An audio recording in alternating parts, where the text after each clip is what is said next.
to the Nightly News Podcast. This is Professor Paul Miller, and we are here with a full house at the Nasir Harris Podcast Studio at the Boyer House at Central Penn College.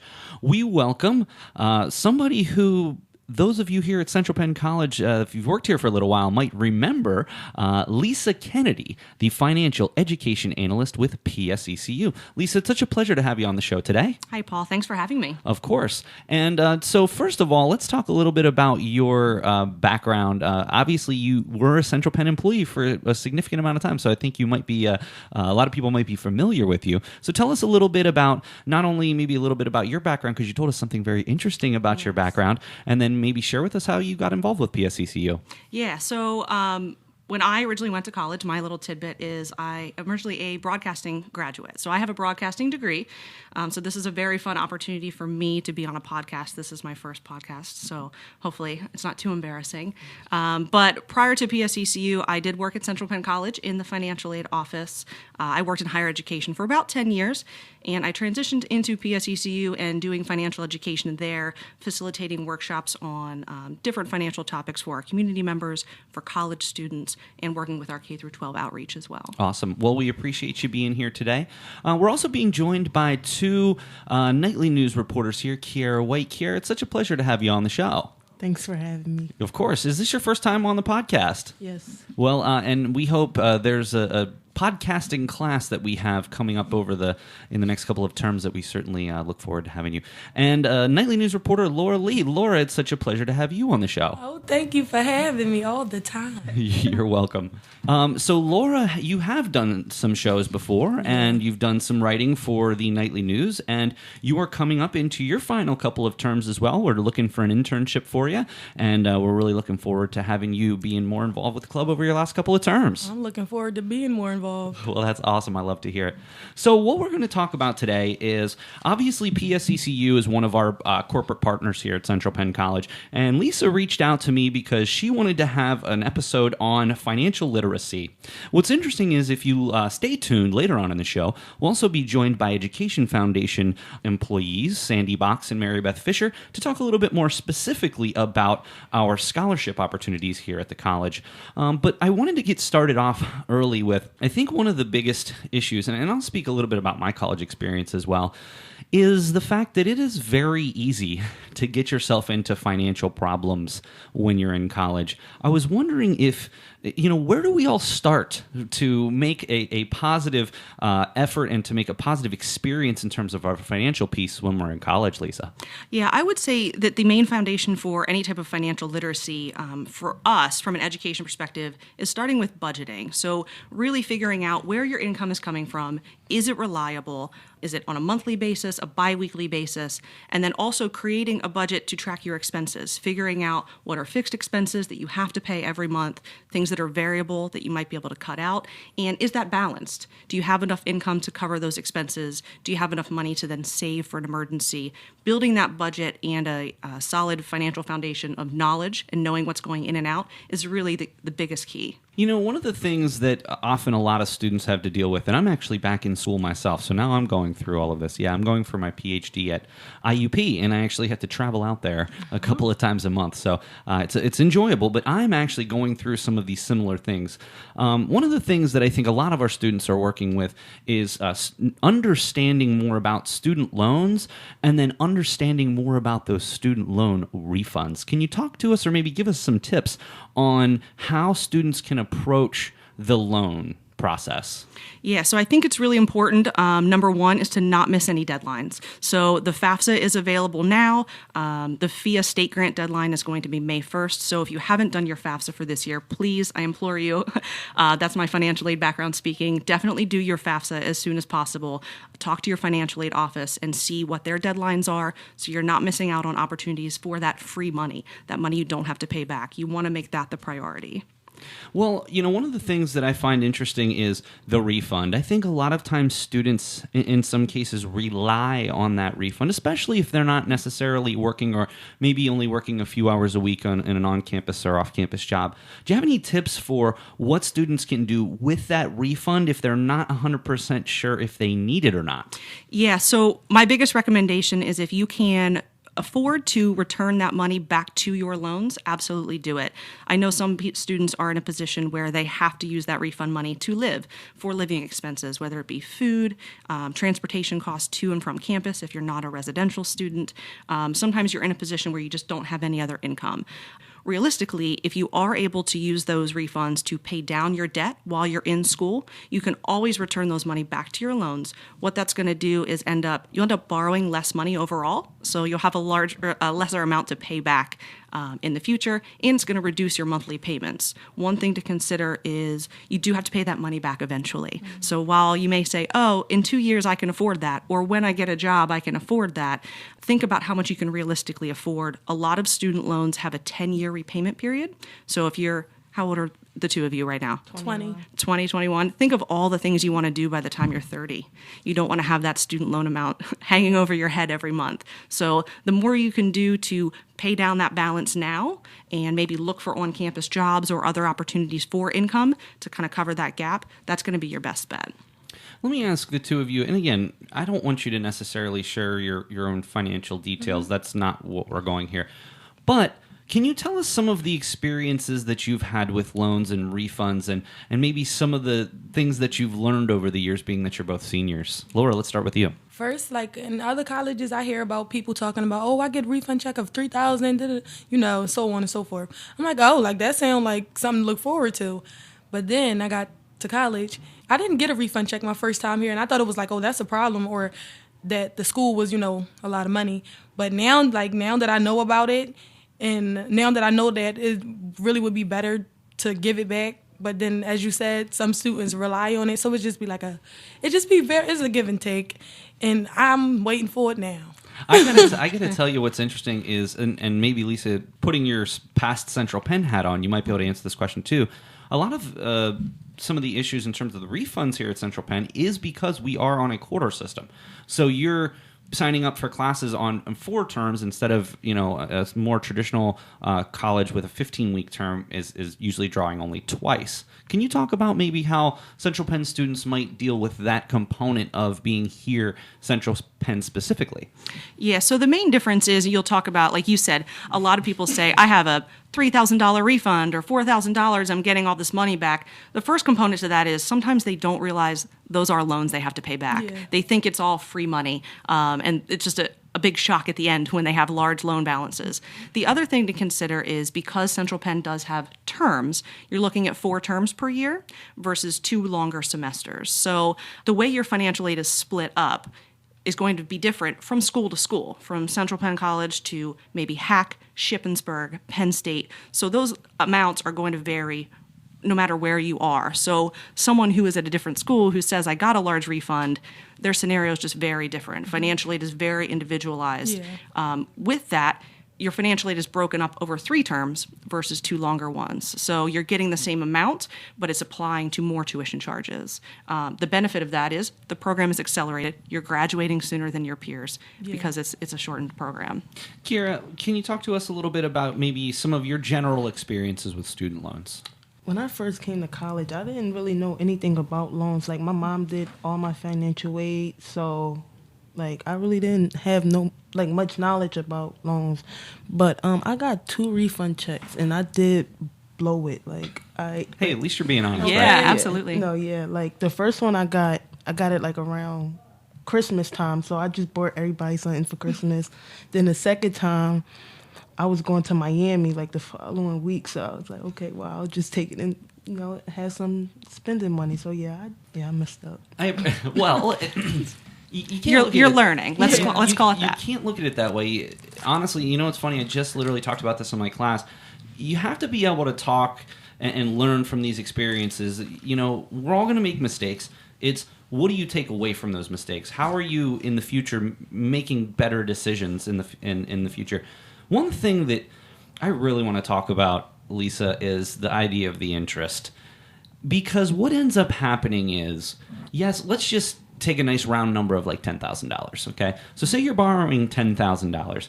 you're not really borrowing $10,000. You're actually borrowing quite a lot more. And it also depends if you're getting different types of loans or if you're going through a bank to get certain kinds of loans, what your interest rate's going to be. Some of the national discussions that are going on, obviously, depending on who you're listening to, some people want to cancel all student loan debt altogether. And we could talk about that, and that's a whole separate podcast about that. But what I think is interesting is I think some of the interest rates on some of these student loans are just so high. And when you think about the total amount of money borrowed versus the total amount of money you end up paying back, it's often two different things. So, for example, Kiara, to your point, you got a refund, you spent it. And say you got a refund of $3,000. Let's just put that number out there. You're not actually borrowing $3,000 in the long run. It actually ends up being much more than that. Can you talk about that a little bit, Lisa? Yeah, so the one thing to consider is, like Paul said, the interest that's accruing on your loan. So you're borrowing $3,000. If you're at interest rates right now on federal student loans are just under 5%, I believe, and they can change each year. So your loans interest rates right now are fixed, but next year that might be higher. It ends up being a lot more than $3,000, even if it might be $3,500, $4,000. So really, for every $1 you're getting, you might end up paying back $1.50. And so that's one of the big things here, and one of the best reasons to consider how you're spending your refund money, because again, it's not just the money that you're getting, you're also paying a considerable amount more back based on whatever interest rate you're getting. Obviously, the higher interest rate, the more you're paying back per dollar. So I think that that's a very important component to remember as well. One of the things that I want to talk about also, and this is something, Lisa, that we talked about in our pre-show meeting, was about the on-campus resources that are available. There are so many different options when it comes to ways to stretch your budget. Even here on our own Central Penn campus. And one of the things that I always try to share with our students is I think so many students, for a variety of reasons, rely on loans to pay for their education.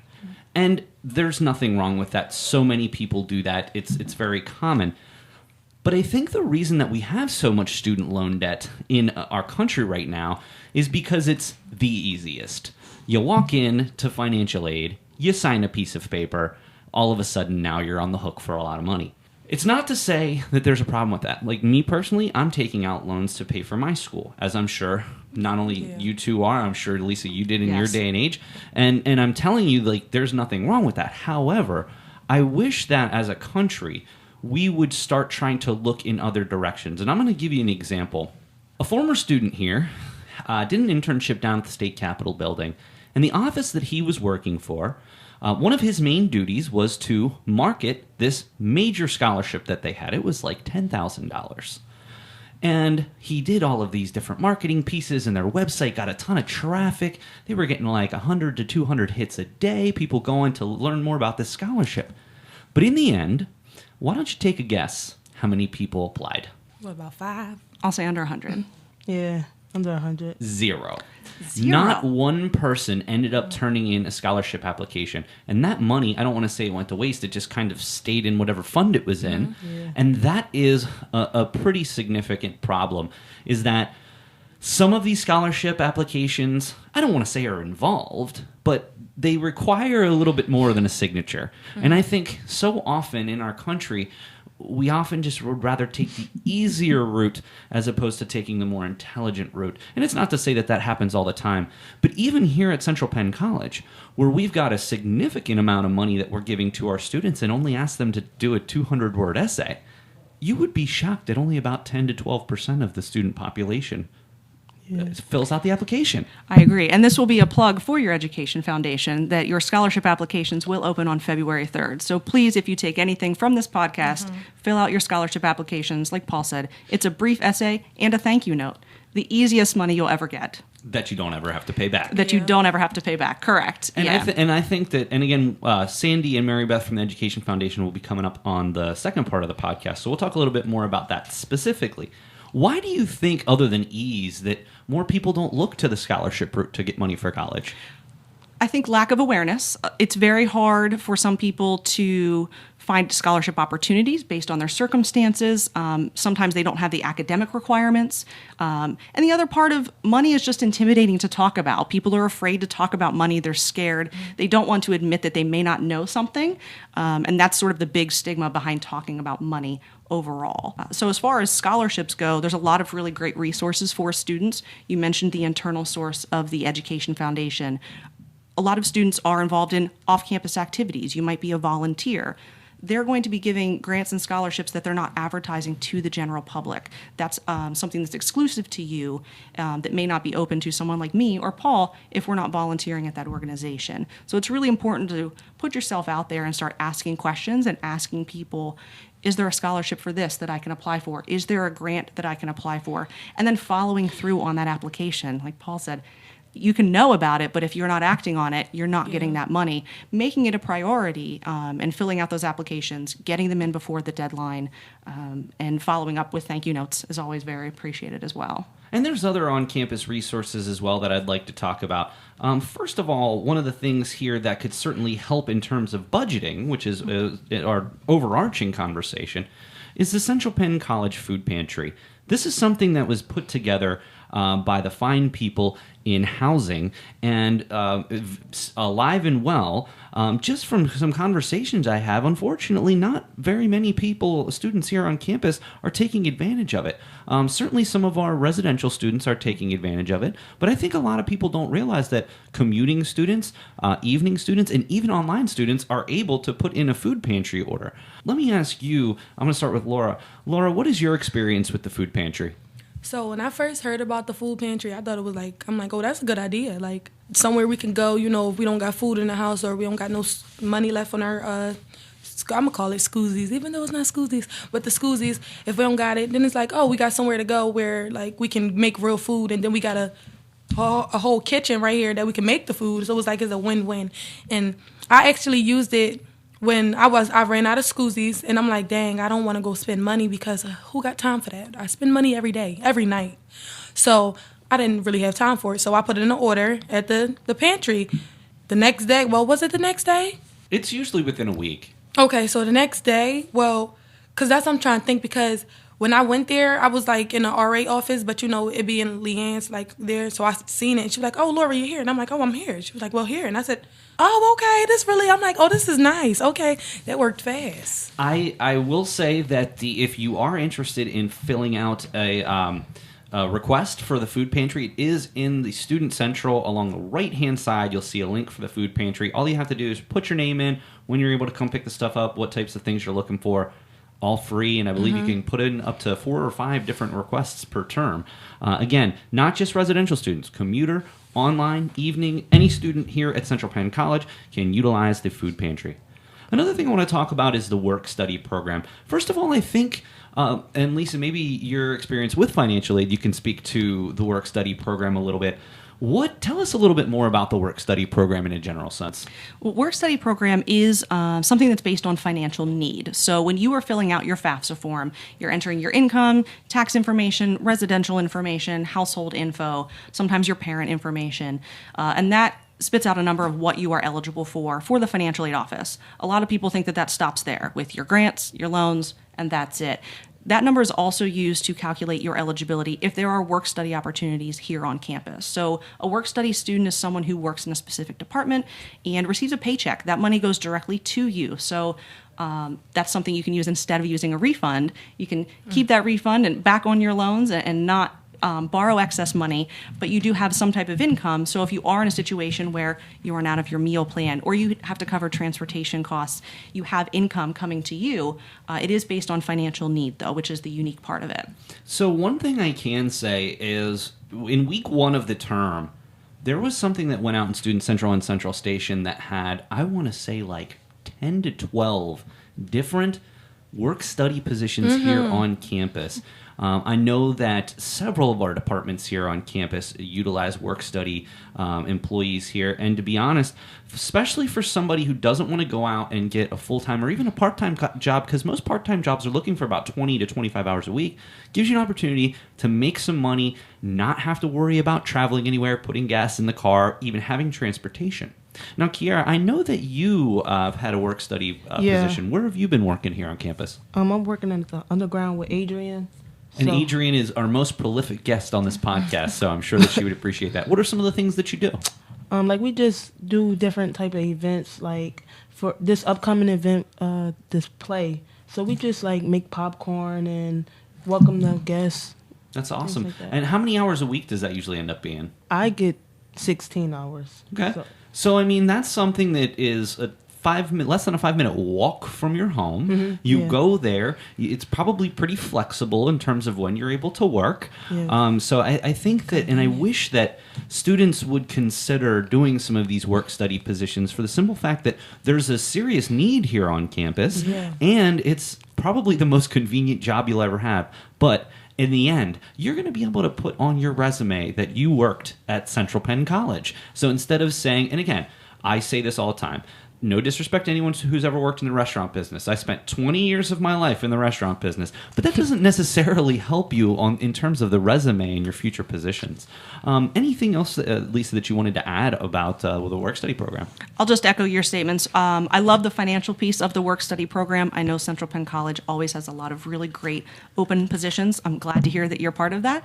I do think it's a really great resume builder as well. So something to think about if you don't have a means to get off campus or have the time to work a full part-time job, it's a great opportunity to get some extra work experience too. One final thing that I wanted to point out, and Lisa, you brought this up, so I don't want to steal your thunder, but the idea of what we have here on campus as a way to get free entertainment. This campus is full of free entertainment. And Kiara, I'm sure you know all about this because you're constantly not only working with Adrian, but working with the activities calendar. Mm-hmm. So let's use an example. Just recently here on campus, people went to Sky Zone. Yesterday. And very, very low price. So even if there is a cost associated, it's usually supplemented by the activities office.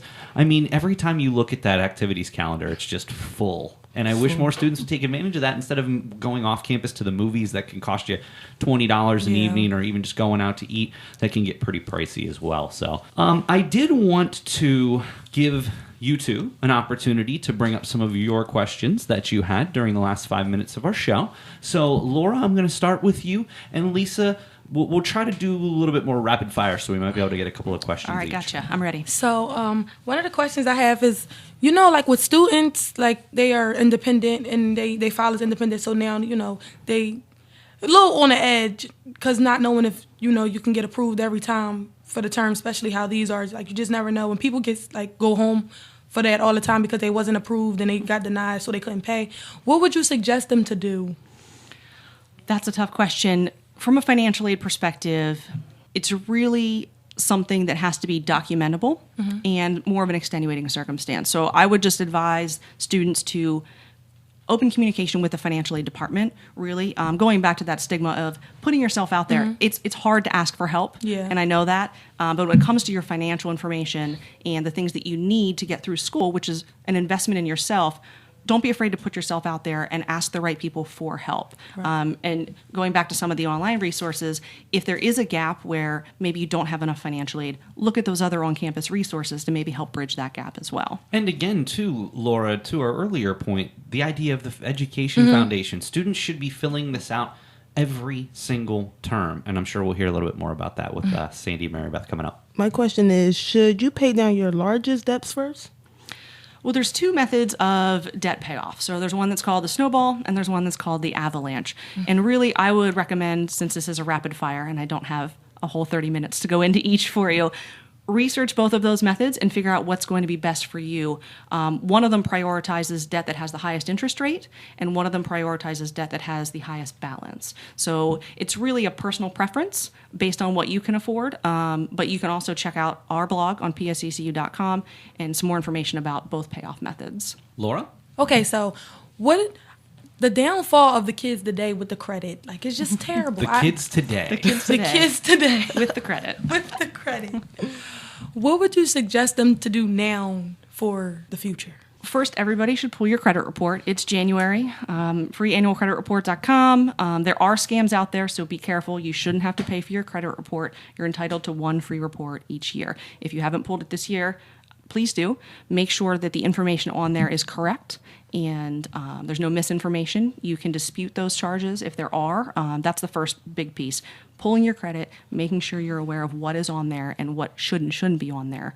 I would say the second piece of that is going back to those foundational pieces is if you're in a position based on your budget where you can't afford all of your expenses, you've got to figure out a way to either reduce those expenses or increase your income. So really looking at the foundation of your budget and figuring out what you can and can't afford with credit. As far as building good credit, we love a secured credit card. That's an easy way for students to be approved. You put a certain amount of money towards that, say $500. If you're approved for that, you get a credit card. You can use it for purchases that you can pay back right away. That's the key. Use it for your gas purchases or maybe groceries every month. Pay it off every month in full. Because the bank already had you put money down, it's secured, so if you do miss a payment, they can use those funds. But it's a really easy way to start building credit. Well, I'll tell you what. I really appreciate, Lisa, you coming down here today and taking time out of your afternoon to be here with the Nightly News. I did want to give you an opportunity to maybe talk about some of the services that might be of interest to our students if you wanted to take a couple of minutes to do that. Yeah, absolutely. I did mention briefly the PSECU.com blog. You can check it out. I know we talked a little bit about people being afraid to ask for help or talk about financial issues. It's a really convenient way to get accurate information about building credit, creating a budget, how to pay off student loans, different debt payoff methods, snowball versus avalanche, free resources for you. What we really want here at PSECU is an educated community, and you're part of that. So. And obviously, again, I know because we're partners with PSECU here on campus, there's a PSECU desk in the ATAC lobby, so certainly you can go and find out more information there. Are there any other benefits to a Central Penn student becoming a PSECU member? Well, at PSECU, we do refund all of your ATM fees. I know that there is an ATM conveniently located right across the street, but that's a really great perk.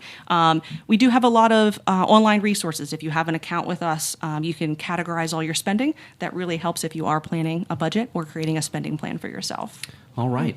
Well, again, Lisa, thank you so much for being here today. We really appreciate you sharing some of these budget tips, and it's such a pleasure to have you two down here, Laura and Kiera, to be here. I look forward. We're going to hear from you again later on this term, and I just look forward to continue having you guys down here over the next couple of terms because it's always a good time when I get to have students down here to experience the Nightly News podcast. Yeah. All right. Well, Lisa, thank you very much for being here. Lisa is the financial education analyst. Did you want to give your email out in case anybody had any information? Sure. My email is lkennedy@psccu.com. You can always check us out on psccu.com/blog for any other financial questions or resources you might need. Excellent. All right. Well, that's going to do it for the Nightly News podcast. And so for Lisa Kennedy, Kiera White, and Laura Lee, this is Professor Paul Miller. Stay tuned for the Education Foundation to learn a little bit more about how we can get some of those scholarships coming up here in February. This is Dr. Linda Fedrizzi-Williams, and you are listening to the Nightly News Podcast.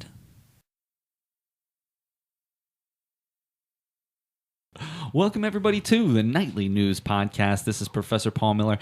On our financial literacy episode, we just met with Lisa Kennedy from PSECU, and she gave us some fantastic tips for students in terms of how to pay for their education. And we're going to kind of piggyback off of that to our second segment here. And we are being joined by two members of the Central Penn College Education Foundation, Sandy Box and MaryBeth Fisher. It's always a pleasure to have the two of you on. It's a pleasure to be here. Always is fun. And I have to tell you, of all people, and please, hopefully other guests don't take this as a slight, you two might be my favorite guests that I ever have on it. So I have nice. I have you on whenever it is the term for the Education Foundation scholarship application. That's always a mouthful. It is. And so we really want to talk about the process that people go through, a little bit more about the question that's going to be this year, and maybe we'll take a look back at 2019 and see some of the great things that you were doing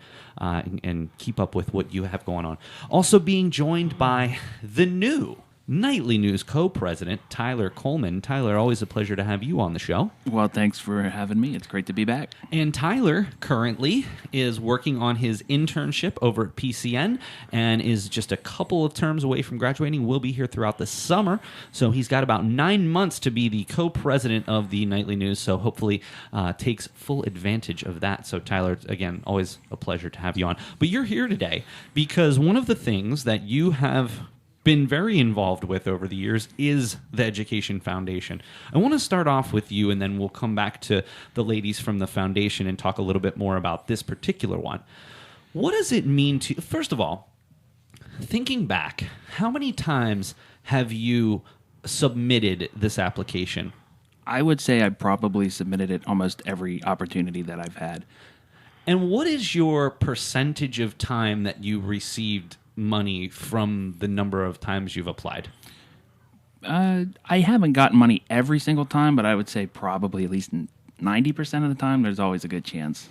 And one of the things that I want to bring Sandy and MaryBeth in on, first of all, I'm making, this will be a first, I'm making every single one of my students fill out the application as part of a classroom assignment. I don't read them. All I ask them to do is once it's submitted, there's a screen that pops up, and I ask them just to take a screenshot of that, and if you do that, you get full credit. Very nice. It's something that's very important to me, and it's something that I talk about in all of my classes. You know, I think, and we kind of talked about this a little bit earlier on the show, I think unfortunately a lot of students feel that loans are the main method of payment for college. Unfortunately, that has led to sort of the situation that we're in our country with student loan debt issues. Yeah. You know, speaking from someone who not only has worked in our education foundation, Sandy, you've worked at other institutions in their foundations. Right. Why is it so important for students to look for other methods than just student loans to pay for their education? Well, the funny thing is that there is so much, and I'm going to say it this way, free money out there.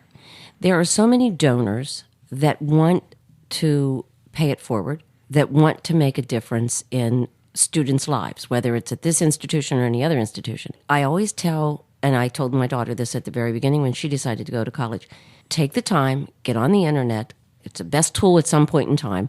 Get on and see what your options are. There are so many scholarships that are out there that people don't tap into. I mean, they really don't. The other institution that I came from, I was there for 10 years. It was not unusual for us to have to award anywhere between $750,000 and $1 million worth of scholarships annually. That was the toughest job I ever had, was trying to get students to apply for free money. It's an essay. It's answer the question. How hard can it be? It takes a half an hour, maybe an hour, and it might be worth $500 or $1,000. That's the best hourly wage you're ever going to get. I was going to say, I don't get paid that. No, it's the best wage that you're ever going to get. And what happens is when our donors see that they're getting good applicants, that they are making a difference in a student's life, that encourages them to give more, to continue to pay it forward.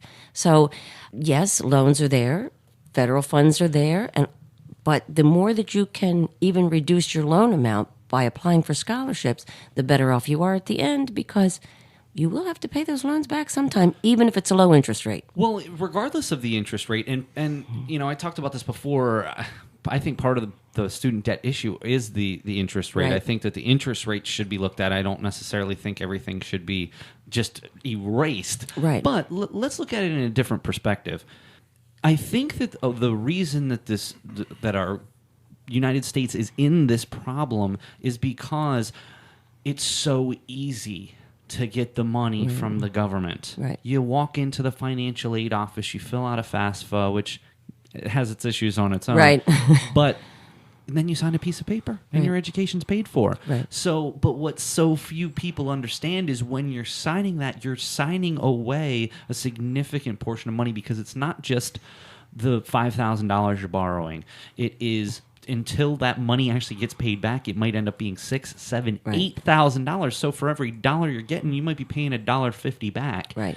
And that is why it's so important to try to look for alternate ways to fund your education. Right. One of the things that I really like to talk about with you, Sandy, obviously we will talk about the unbelievable opportunity that students have starting February 3rd through February 28th to fill out this application. Let's take a look back at 2019. You had another wonderful year. We did. Let's review some of the things that went on back in 2019. Well, in 2019, the Education Foundation was able to award $263,000 in scholarship assistance to our students. That might have been through the scholarship application process. We have textbook money set aside.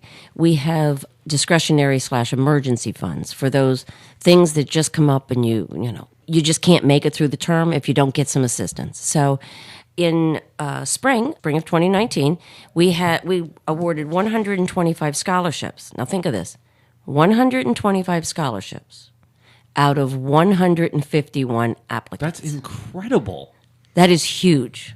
And that is huge. That's part of the reason that I make my students do this, and I try to explain this to them, like, in some terms it's 75. It depends on the number of applicants. Sometimes 80. In this case, you're pretty close to almost probably 85%. Right, exactly. And then in the fall, we were very close to. We had 133 awards out of 161 applications. That's unbelievable how you are able to. And I'll tell you, two of the best couple of hours of my life are when we get to sit in the scholarship selection committee. I just enjoy it so much because, Sandy, I've never seen someone so happy because you genuinely know that this is going to have a major impact on these people's lives. Oh, absolutely. And it doesn't have to be thousands of dollars. Sometimes it's just $500. Makes a huge difference in whether or not they are able to take another class and able to get their graduation in this term versus having to switch it over 2 terms. So it really does make a difference. But it goes back to what Tyler said, where he has applied and he thought at about 90% of the time he received an award. I mean, our statistics show at around 80-85% of the students are getting some type of an award. So it's not a guarantee, but your odds are better here than what you're going to get anyplace else. I can guarantee you that. That's absolutely true. It blows my mind that percentage of people get some kind of money, and it's anywhere from $500 to $2,000. Right, exactly. So, and again, Tyler, let's talk about what impact has this had? So you talked about, that you've gone through it, in the long run, what impact is this going to have on you and your ability to finish school and move on to your career? I think this is going to have a great impact, and I really started realizing this more last term when I was taking job pursuit. So towards the end of the term, they handed out the envelopes to everybody to kind of give you an idea of where you were at and, how much money you were going to be looking to pay back. So it kind of made me put things into perspective, like, okay, so in a year from now, if I want to be established with a career or have a house, things like that, it kind of makes you realize, okay, so the money I'm getting now, I have to take more seriously and learn how to use it properly, so later down the line, it won't affect me as much. Awesome. Yeah. Well, let's move forward to this particular scholarship application. Right. Again, Monday, February 3rd, it opens, and you can go to foundation.centralpenn.edu, and that will give you the application. Let's talk first about the questions. So basically, if you're new to this whole process, each and every term, so we're looking at February and August. Right. So we're looking at the winter term. We're talking about the summer term is when the application process is open. So every term that it's open, you come up with some type of prompt essay question. Right. Can you share with us some of the ones that have been in the past? Oh, let's see. Okay, one of them, I'm trying to think if it was last time or the time before, we had one about your superhero. We had one who identified your superhero. We had one talking about the street you grew up on. I was going to say, it asked, what kind of influence did the neighborhood that you grew up on have with regard to you and your future? Another one that we had is talk about some time in your life where something bad happened and what did you learn and how did you move forward? So these are questions that there's no right or wrong answer to it. The only wrong answer is if you don't answer the question. So it's your story. It's your answer. So it's not like we're judging you, oh, that's a bad answer. It's not a test. It's not a test. It's not yes or no or ABC. It's your opinion. And the whole purpose of these questions that we try to come up with is so that we being the evaluators, can get some insight into the student. We can't obviously meet 161 students and sit down and ask them the question face to face. But that's when these evaluators are looking at them, that's what they have to be able to get. They have to be able to get your story without sitting with you face to face. So take the time, answer the question, and again, you can't get it wrong. It's your answer. It's your life. It's your question to answer. You tell us what it is that, in this situation, Paul's going to tell you what it is here in a second. It's a very easy question. The only thing you can get wrong is grammar and punctuation. Right. And we do watch for that. I think that that's important. And in a general sense, one of the things that's personally changed my life in terms of that is, and Tyler knows exactly where I'm going with this, there is a fine program called Grammarly, and it's basically like Microsoft Office on, like, spell check on steroids. You can integrate it with your Microsoft Office. You can integrate it with your web browser.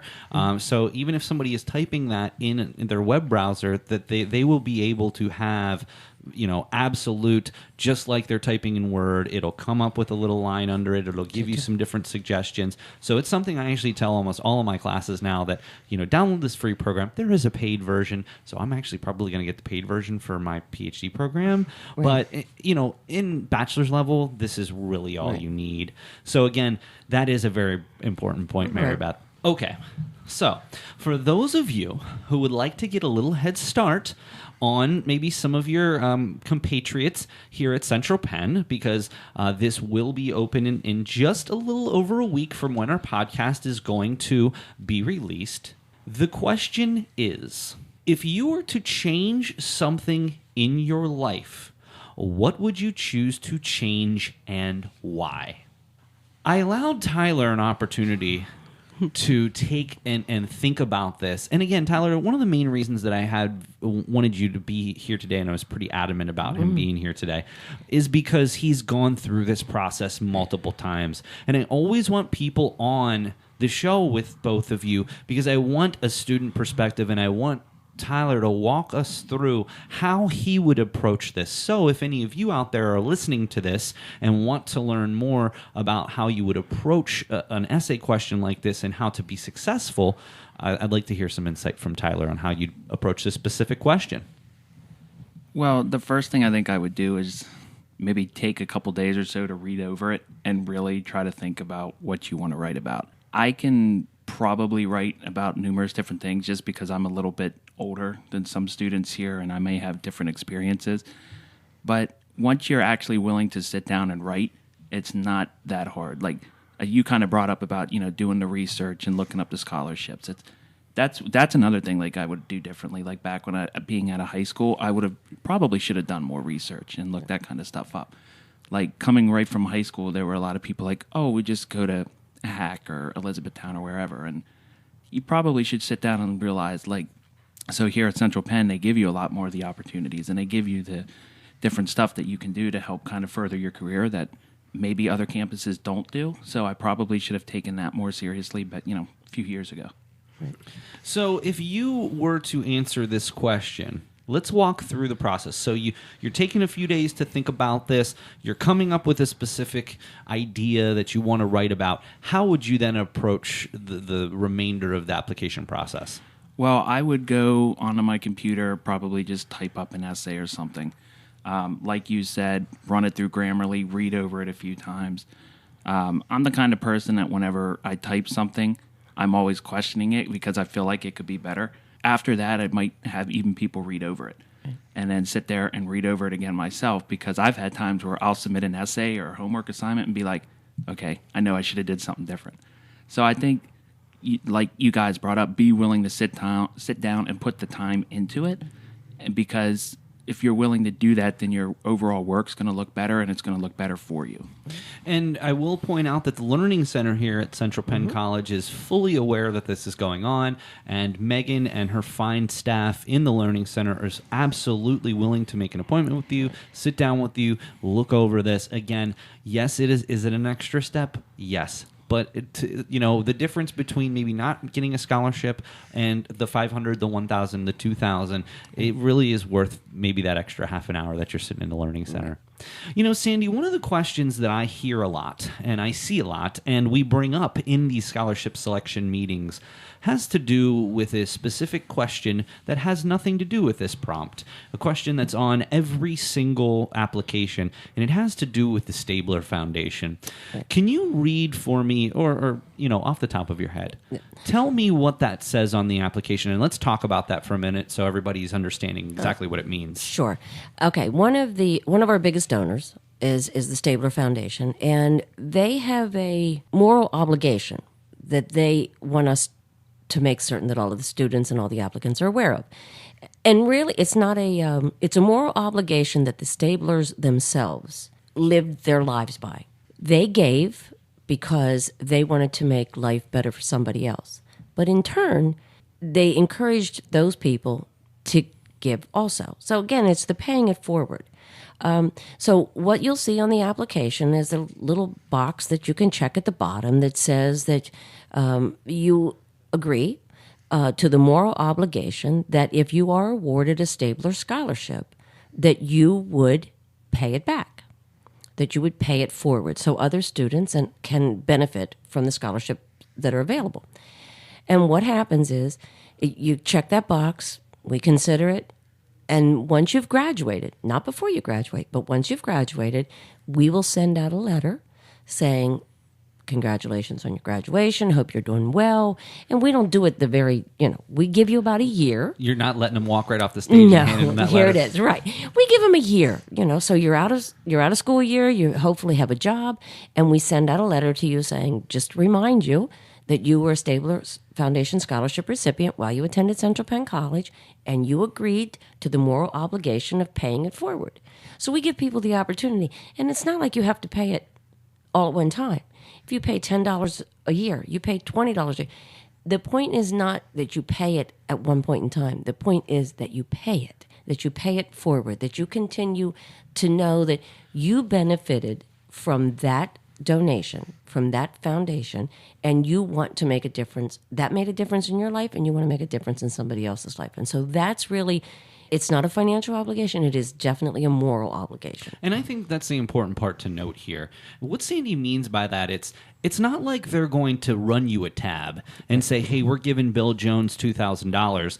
Now we're going to have a tab, and he's got to pay that $2,000 back, or else we're going to call the IRS on him, or we're going to call whoever. That's not at all what it is. What it is just that idea that Sandy has mentioned, that moral obligation that says, when you are physically able and maybe your career has been going well, you have a little bit of extra money, give that money back to the foundation. Share that. Give that opportunity to another person. That, somebody in the past, donated the money that gave you that opportunity. Let's pay that forward. And it never ceases to amaze me, Sandy, that's I don't want to say few, but there are certainly many people who fill out the application and leave that box blank. Right. And so I really kind of just want to implore everybody to please make sure that they're checking that box. Again, Sandy and MaryBeth are not going to run you a tab. No. They're not going to keep tabs on it. They just want you to kind of keep that in mind in terms of when it comes time that you are in a financial position to give back to the Central Penn Education Foundation. Right. And what I do then, and that's an obligation that I have to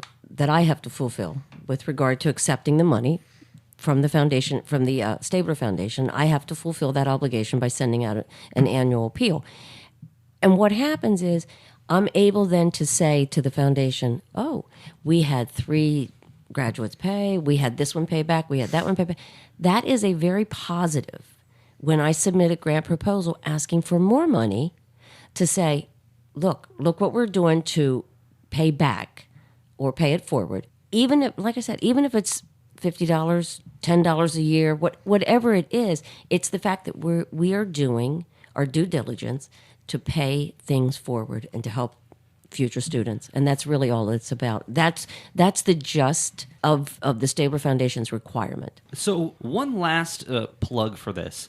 Opens on February 3rd, closes February 28th, and you can go to foundation.centralpenn.edu. Right. We told you the question, so you kind of have a little head start on some of your classmates here. Again, about in a general average sense, about 80 to 85 percent of people who apply get either at least $500, as much as $2,000. Yes, please. I was going to say, the only thing that I want to remind students is that you will see that when you fill out the application, it says a GPA. And so new students coming in their first term will not have a GPA. I would suggest that you put in that you have a 2.0 anyway. We're going to verify your GPA. So, I mean, we believe you, but not completely. So we are going to verify your GPA that you have what you say you have. So what happens with the new students coming in, they go through the application process, they go through the evaluation process, they're scored by our evaluators, and then they're held. And once the grades are posted, then I go back in to see if they meet the criteria with regard to the GPA. And at that point in time, if they're eligible, then we will award them a scholarship then. It cuts down on the amount of time that they have to wait, because what we were finding is a new student may come in winter, couldn't apply because they didn't have a GPA, had to go through winter term, spring term, couldn't apply then again until the summer, and get money for the fall. So it was almost 2 to 3 terms that they were here before they were eligible for any funds. So we don't want that to happen. We want to help students as soon as we possibly can. So this is something that we've changed, I think, in the last year. You know, something else I want to talk about, again, please, foundation.centralpenn.edu during the month of February. I'll probably come find you if you don't apply. You should. You absolutely should go find them if they don't apply. Sandy and MaryBeth, here's something that just popped into my mind because I personally donated a significant amount over the holidays, and we've never brought this up on the show before. Okay. If you're shopping on Amazon... there is a way that you can go to smile.amazon.com and make Central Penn College Education Foundation a charity of choice for you, and a percentage of your total bill that you spend on Amazon will be donated by Amazon to the foundation. Correct. Can you talk a little bit about this and maybe how successful that's been for you over the past few years? You know what? The funny thing is I thought it was just me doing all the shopping, but I'm glad to see that somebody else is joining me. It's easy money. I mean, we do nothing for it. You're going to shop anyway, so you might as well indicate that we are the charity of choice. I think in the last, I'm going to say probably in the last year, we've got a couple $100. And it's a couple $100 of us doing nothing. That's easy money. But imagine if every employee here, every student linked that, how much more money we could make. Because as well as I do, a lot of Amazon shopping happens. How about this? I want you to follow up with me on this. Okay. You know, if we just made a little instructional video on how to set it up and send it out to the entire faculty and staff, I wonder how many people would actually do that, and especially if it's something that only takes a minute to do. Right. Okay. Let's do that. We could do that. We can actually do that right here from the studio. We can all three be on. We can do a little screencast. Okay. I got a little webcam here. Okay. So Nice. I'm gonna, before we get off, I'm going to send you an email and we'll make an appointment to Okay. do that, because you're exactly right. We have hundreds of employees, 1,000 plus students. Right. We need to make sure that everybody is putting that on as their charity of choice, and let's see that number go to $1,000 to $2,000 to $3,000 over the year. So that is smile.amazon.com, and they donate a portion of every sale, every transaction that you make on Amazon to the Education Foundation. That's right. On that term of free money, the other place we get free money locally is from the community aid bin in our campus parking lot. The Education Foundation gets a couple $100 a year, almost $1,000. I was going to say a couple $100 a quarter we usually get for that. Just for people dropping stuff off? People Yes. dropping stuff off in the bin because it's by the pound. Oh. So they come, they empty it, they log it onto us, and every quarter We get a we check. get money. I never knew that. Why aren't you telling me this Well, stuff? that was in Central Station last year, and it will rerun. Apparently. I was going to say, I read that pretty religiously. Yeah. So, well, I'm making a note. as we are coming here to the end of the podcast, I always want to give MaryBeth an opportunity to talk about some alumni events that are coming up and that are on the radar in 2020. So, MaryBeth, if you want to go over some of those dates, and if you want to send those over to me, I can add them along with the article. Oh, good. Thank you. We will be starting on March 13th this year, Friday, March 13th, with the Hershey Bears hockey game. This will be our second one we're doing. It was a great success last year, so we're revisiting. Also, on March 7th and 14th, for the first time, we're doing an AARP driving safe class here on campus. So any of our listeners, if you're 50 and over, if your parents, your family, your friends, your neighbors, your church friends, anyone is welcome to come. Look us up. So it won't be the majority of our students, but it might be their parents. Yeah. And faculty and staff, hey, if you could get a discount on your insurance. The Easter Bunny will be visiting campus the same day as the family film flick in March. That'll be March 21st. And the film will be Frozen 2, which begins at 2 o'clock. And it's an all-free event for all family, friends, communities. The bunny will be there from 1 to 2. And then the film starts at 2 o'clock. That's awesome. Yeah, it was fun. We did that for Santa, and that was a fun day. And we'll be doing the Harrisburg Senators again. The Education Foundation Golf Tournament will be in August. And we will have you back on for that to promote that. And homecoming, and we have a New York bus trip this year in December. We have council meetings, on tap, which are basically an alumni happy hour. We'll have one in Lancaster in August and one in Harrisburg at 0 Day Brewing in April. Awesome. Well, I am so happy that we got to do this today. It's always such a pleasure. I don't get to see you two enough, and I just appreciate so much your time and your thankless efforts to give our students an opportunity to be able to potentially, in a lot of cases, do something maybe they never thought they were going to. So the impact that the both of you have on people's lives, I mean, you literally get to see day in, day out. And for that, I thank you. Thank you very much. We appreciate Happy it. to do it. Tyler, thank you very much for sharing not only your experiences, but the way that you would go through this process. I think this is going to be very helpful. I'm actually going to put this podcast in, certainly for my online classes, because I'm making them do this. So I want them to listen to this, get a better sense of what's going on with the foundation. So Tyler, thank you very much for giving some insight. Well, thanks for having me on, and hopefully the advice will help future students. Absolutely.